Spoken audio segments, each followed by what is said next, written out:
In the Elder Scrolls Online, there are a few ways to build your healer for PvP. Most commonly, you'll see highly armored tanky healers provide support and defense for their team. Another way, though, that I think is honestly super fun is the 1-bar burst healer that's built to stay a bit more mobile and provide tons of healing. So, my name's Doc, your host for all things healing, and let's start with the overview. So, as I mentioned a second ago, this video will kind of take us to the opposite end of the spectrum from my other PvP healer build, where that healer is more focused on being tanky to put pressure on objectives and provide your team with a steady stream of healing and buffs. This build sacrifices a good bit of that tankiness for more raw healing output. Full disclosure, while I am showcasing this build in Battlegrounds, I do think this build is far better in open world PvP such as Cyrodiil or the Imperial City.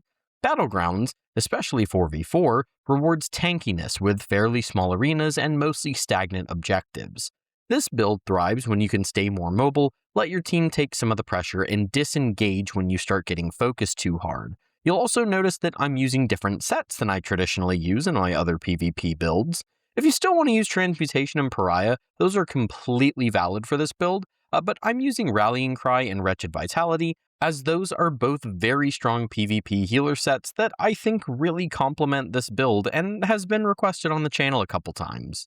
Then, Oaken Soul will help us cover some of our sustain and defensive buffs to keep us in the fight a little bit longer, allowing us to focus our skills exclusively on healing and shielding our allies. With that being said, let's move on to our race and class masteries. So when it comes to your race, I always like to mention that pretty much any race is valid when it comes to PvP.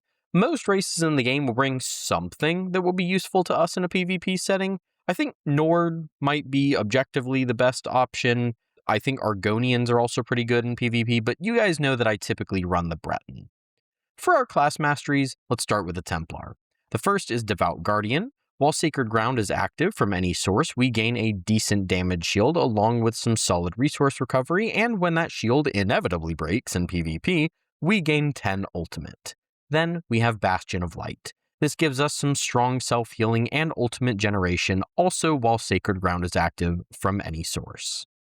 Next on the class masteries is the Arcanist. The first is Inkscribe's Verve, which will grant Crux for us and Major Force for our whole team through healing and overhealing.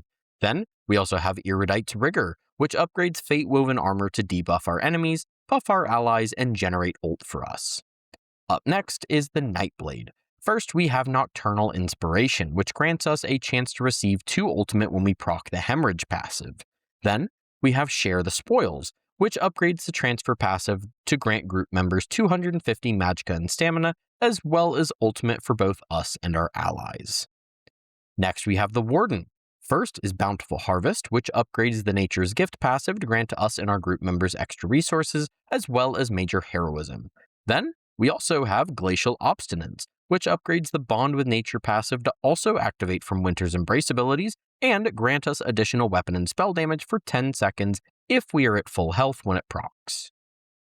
Next on the list is the Necromancer. Our first mastery is Nothing Wasted, which upgrades the Corpse Consumption passive to grant us additional max health and weapon and spell damage when we consume a corpse. Then, we also have Pound of Flesh, which has a chance to heal us and restore stamina anytime we take damage. Up next is the Sorcerer. First is Sphere of Influence. When casting a damage shield on ourselves or an ally, it grants the affected person an additional damage shield as well as extra resource recovery.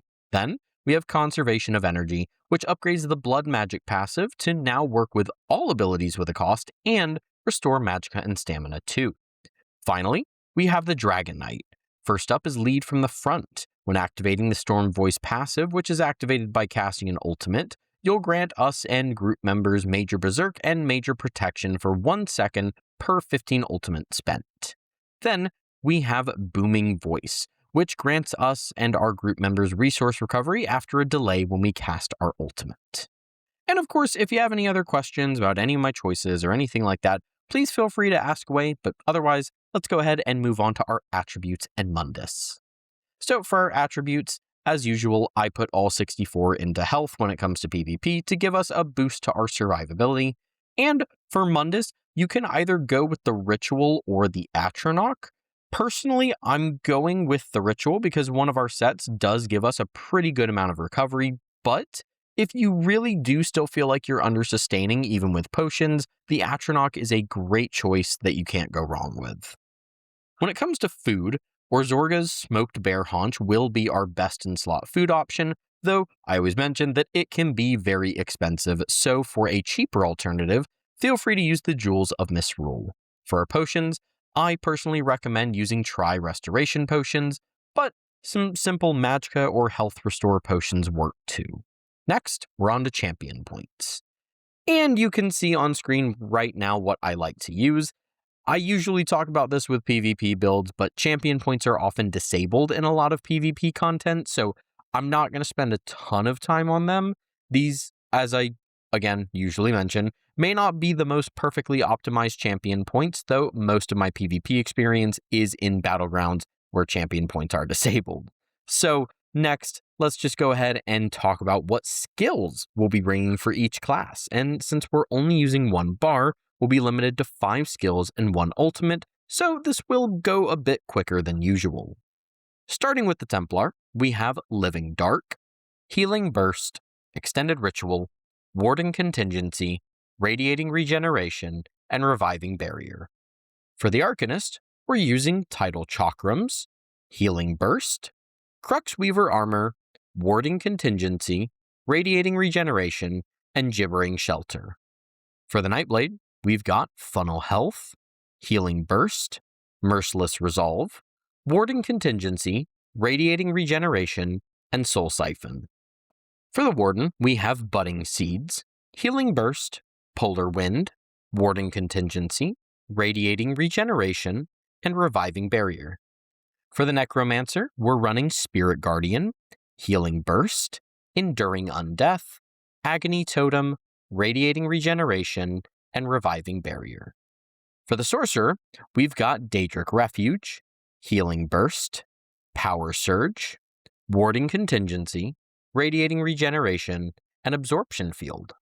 Finally, for the Dragonknight, we're using Fragmented Shield, Healing Burst, Hearth and Home, Blood of the Elder Dragon, Radiating Regeneration, and Magma Shell.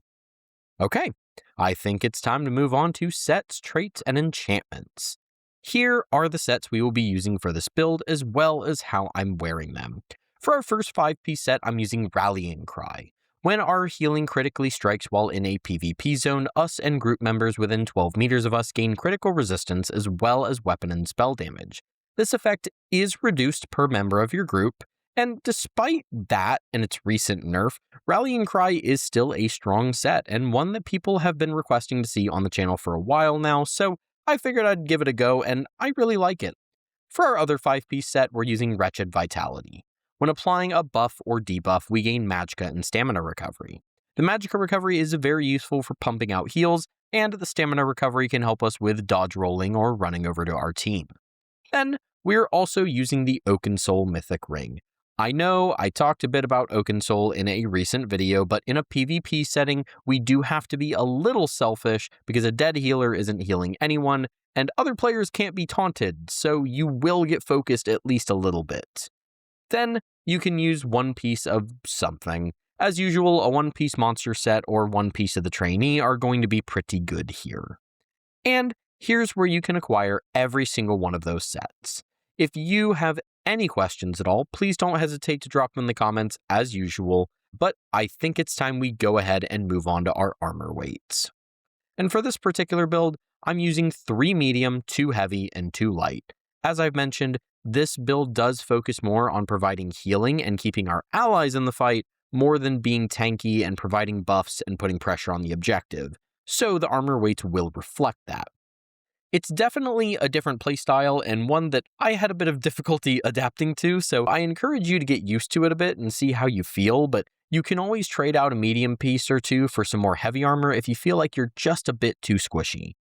Then, for our traits and enchantments, starting with our armor, I like to use a combination of reinforced and impenetrable traits with the prismatic defense enchantment. For our jewelry, I like to use the Triune trait with the prismatic recovery enchantment.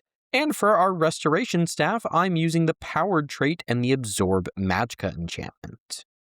And that was it for my Update 50 PvP 1-bar healer build for all classes. I apologize for a couple delays before getting this out, but some things took priority. You guys know how it goes. I appreciate your patience, and as always, I hope you enjoyed the video and found it useful. Don't forget to check out the link in the description to follow me on stuff and join my Discord server. Before we head out, I also want to give a shout out to my Patreon supporters as well as my YouTube members. Thank you guys for all that you do, and it means a lot. I think all I've got left to say is that I've been Doc. Take care of yourselves, be good to others, have fun out there, and I will catch y'all in the next one.